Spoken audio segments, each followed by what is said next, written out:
Invers la un nou vlog. Astăzi trebuie să ghiciți ce facem, dar trebuie să vă abonați, dați like, clopoțel și share.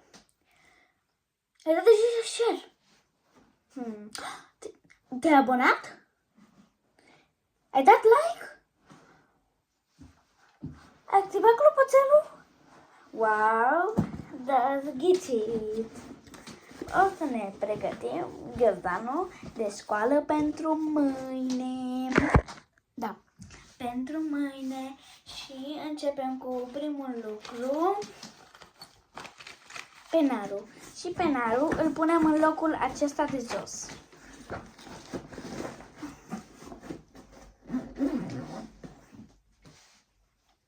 Al doilea penal îl punem aici sus.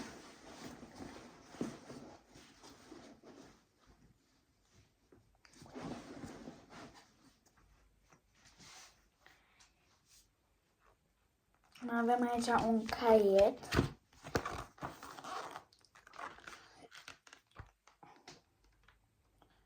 Pentru a doua zi de școală și măcar nu știu ce să stiu.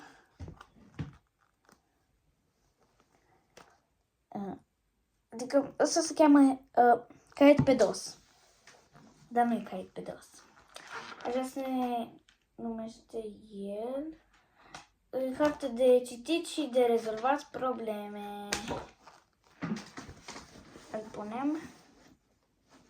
Da, știți deja unde. Dar când ghiozdan, caiete nu să fie în ghiozdan. Unde vreți să-l pun? Aici sus? În astea? Nu, îl punem desigur în ghiozdan. Mai avem un caiet de matic de la Țalic și Țaline. Desigur că de mate. Pot să copiez. Și desigur că o să copiez. Adică am glumit, nu copiez. Avem încă un caiet, tot de la Țalic și Țaline, tot de... Pe mine să mă dați sticăre. Și în ăsta vreau să mă uit dacă e de copiat. Nu-i. Foarte bun. Așa învățăm.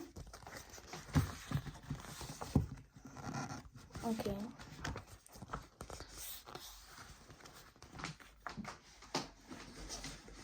Punem...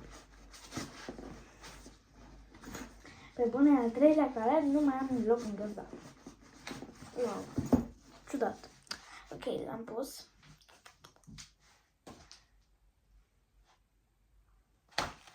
Ok, asta e Sprachbuch, adică cartea vorbitoare, adică nu cartea vorbitoare, e de citit. Să zicem că e de citit și să zicem, de exemplu, că...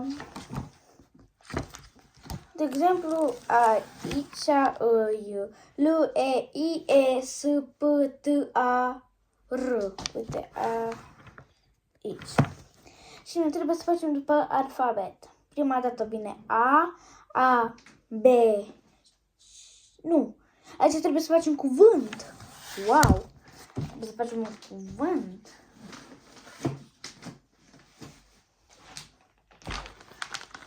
Încă un caiet de la Yo-Yo, ca ăsta, de clasa a 3-a.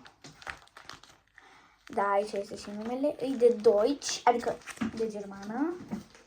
Doamne, ce mă arăt capul cu germana asta? Stai ziua, germană.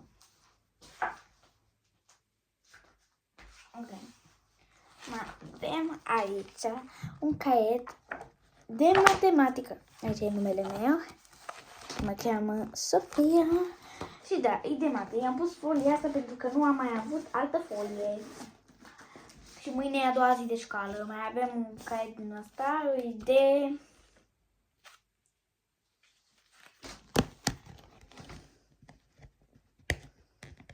Că este aici. Secăm.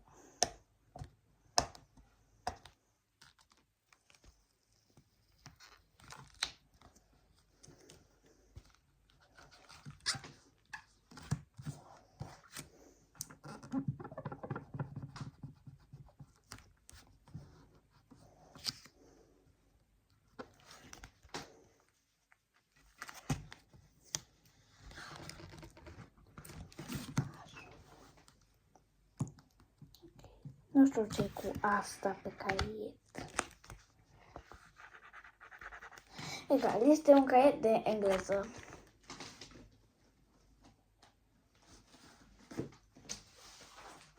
Și ăsta la fel, caiet de engleză.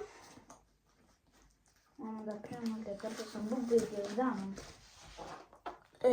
Cartea asta mare de citit. Avem un tenis.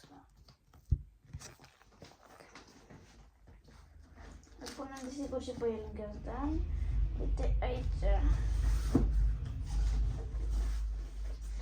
Mai avem încă un caiet din ăsta cu butterflies. Ăsta e de teme.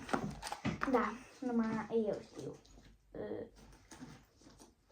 Ei, aici am găzdanul meu, voi nu știți.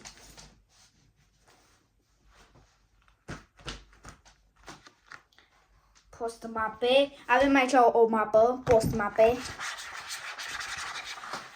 E sigur că avem ceva în ea. Sunt niște foi ce îmi dă la mame să le completeze pentru doamnă. Dacă vreau să merg la not, bla bla bla, alergii, bla bla bla, vegană, bla bla bla. Da, nu vă zic altceva că nici eu nu știu. Okay. Și mapa asta nu se distruge ca celelalte.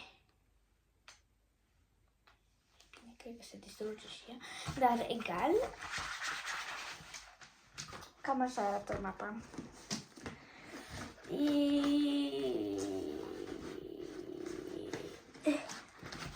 Deci voi nu vă dați seama cine e. Trebuie să mă împărt scaunul. Și acum haideți să vedeți și aici. Uitați-vă numai. Aici e penarul meu, dar nu se vede, uitați la acolo. Câte cărți sunt, nu mai pot să bag nicio carte acolo, nu. Da.